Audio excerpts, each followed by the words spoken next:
step by step, fight by fight. If you're gonna ask me like what's my plan in this division, it's to knock Dillian Whyte. Moses Itauma's physique has taken a frightening turn, and not in the way casual fans expect. In the latest Done Inside Camp footage, the transformation is undeniable. A bulkier frame, thickened arms, broader shoulders, yet still moving with the glide of a middleweight. This isn't ordinary conditioning, this is the creation of a weapon. Moses looks locked in, mentally. Good.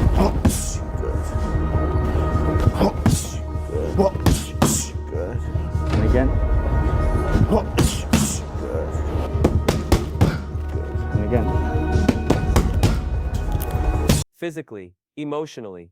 His message to Dillian Whyte is simple: you're in trouble. For a 20-year-old heavyweight, what he's done to his body is nothing short of revolutionary. His game.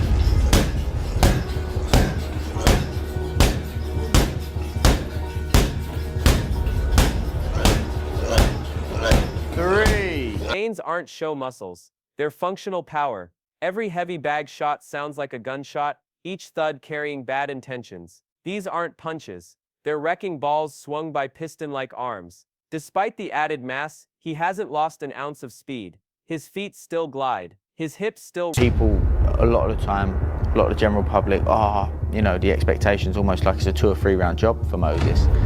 And my opinion is if there was any other heavyweight in the world boxing Dillian Whyte, they wouldn't say it's a 2 or 3 round job. So I think that just tells you how highly people think of... Rotate with precision.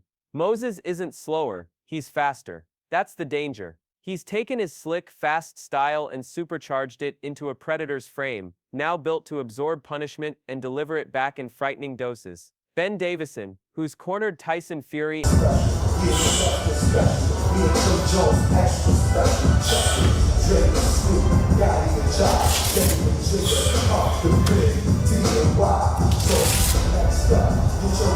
and Devin Haney, summed it up. This isn't hype, it's real. And when a trainer of that pedigree says it, you pay attention. The aura around Moses Itauma isn't built on marketing fluff, it's built on performance, evolution, and a relentless climb. No 20-year-old heavyweight has been spoken about like this. The prediction that he'll walk through Whyte in 2 or 3 rounds isn't fan fantasy, it's a barometer of how insiders rate him. If it were anyone else fighting Whyte, nobody would dare make that call. His strength and conditioning regime is world-class. He's not chasing aesthetics, he's building a war machine. You could see it, and his dedication from then to now has not changed. And obviously the trajectory of how much he's improved is seeing it, isn't you? So. Every dumbbell rep, resistance drill, and explosive movement has purpose. The mission is clear: a body that can dominate, reign, and outlast. Behind this transformation is Jordan Vine, the quiet architect of Moses's physical rise. Vine has been with him since his teens, shaping him into this force of nature. This isn't... And I have a lot more punches than that, so I'm not just focusing on one punch, I'm focusing more on strategy and getting to the strategic position to learn what we're learning. It's a southpaw, so you can't just walk up to him and learn left hook and then the same like you do on other people, so you have to set it up and timing and stuff. So yeah, it's been a crash program. It's years of systemized growth culminating in a 175 kilograms behemoth ready to shock the world. Even Whyte's demeanor has shifted. The bravado is muted. There's calculation now, a quieter tone, a hint of caution. That's not confidence, it's survival mode. Whyte seems to sense that this isn't a man you walk down, it's a man who might carry you out. When Derek Chisora, who's fought everyone from Fury to Vitaly Klitschko, warns Moses not to knock him out too bad, you know the fear is genuine. That wasn't for show, it was respect, maybe concern. Chisora has stood with giants, yet even he sees this fight as a mismatch. The scariest part, Moses did message him. I was like, listen, I don't know why you're taking that fight, for what reason. And he goes, oh, he don't care, you know, my friend, you know. So I was like, listen, just be careful. And I messaged Moses, I'm like, Moses, just fight him, but don't. Moses doesn't care. He's not playing the nice guy. He's not looking to box safe or edge out a decision, he's coming to send a message. His energy is that of a silent killer. No nerves, no hesitation, no mercy. And when someone that young carries that mentality, it unsettles veterans. Chisora's follow-up made it even clearer. Whyte has a better chance of winning the lottery than beating Moses Itauma. It wasn't sarcasm, it was blunt truth. Moses may be young, but he's no rookie. Hungry but not reckless. Guided by a dream team of boxing minds preparing him not just for wins but for dominance. Each camp is an upgrade. Each fight a step forward. He's leveling up in real time. YT, meanwhile, carries years of ring wear and emotional baggage. Losses, suspensions, controversies, they've left dents. He's no longer the hunter. He's the hunted. Who's got his always faculties right, getting trained by one of the best trainers in the United Kingdom, and then mate, it's like you got more chance of winning the lottery than you beating that Tom. And the man hunting him isn't coming for a scrap. He's coming for destruction. Simon Jordan, never one to sugarcoat, said it plainly. This fight isn't about whether Moses wins. It's about how long YT lasts. This fight wouldn't even be happening if Moses Itauma were in any real danger, and that's the truth. This isn't a gamble from Team Itauma, it's a calculated move. Dillian Whyte might be a bigger name than Dempsey McKean or Lucas Brown, but to the Moses machine, he's just another gate to smash down. And right now, Moses is bulldozing through gates. As Simon Jordan put it, this isn't a test, it's a statement. A fight designed to generate headlines, spark global awareness. Great fight. But it'll be fascinating to see how Moses goes against Dillian. I don't think they put him in against Dillian Whyte if they think there's real jeopardy for them. I think they might get a few rounds and get asked a few more questions than possibly they've been asked by Marius Wack and Dempsey McKean.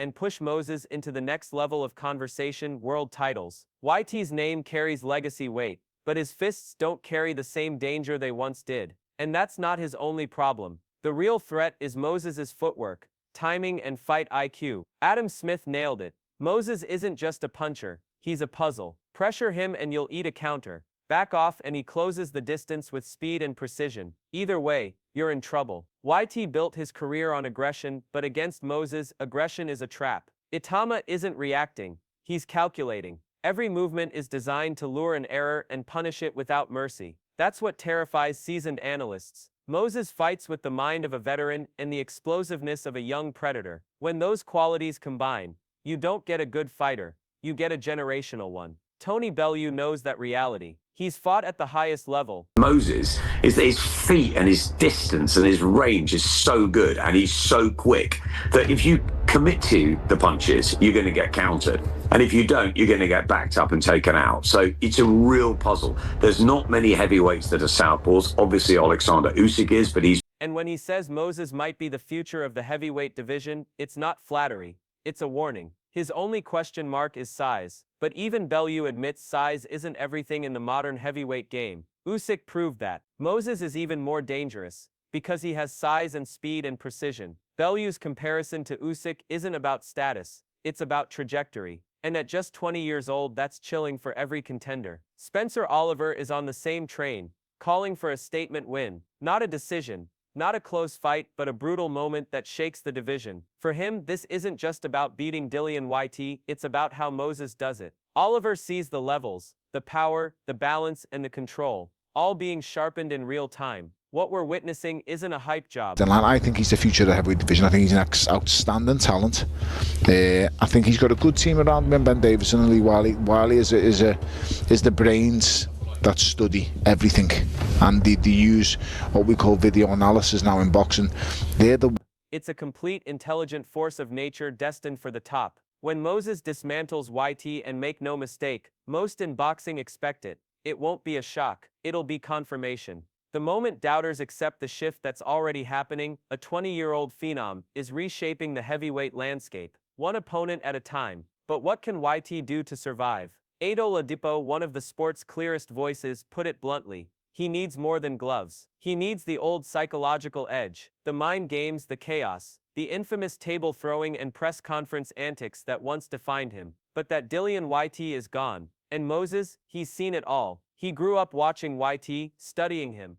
Everything, because he knows it's last chance saloon for him. He needs the victory here. So, look, we find out just how good Moses Itauma is, I think, on the 16th of August when he boxes Dillian Whyte, because I think he wins it and wins it in style. But everyone they put in front of him so far, he's just dismantled. I think this kid's going to go ring to close the chapter. Ado Ladipo doesn't sound like he's predicting. He sounds like he's pleading for YT to find the fire again. Because if he doesn't, this could be over in a flash. Moses Itauma versus Dillian Whyte isn't just a fight, it's a transition, a generational passing of the torch, or more accurately, a violent snatching of it. If Moses wins the way people expect, it won't be just a victory, it'll be an announcement. The new king is on his way.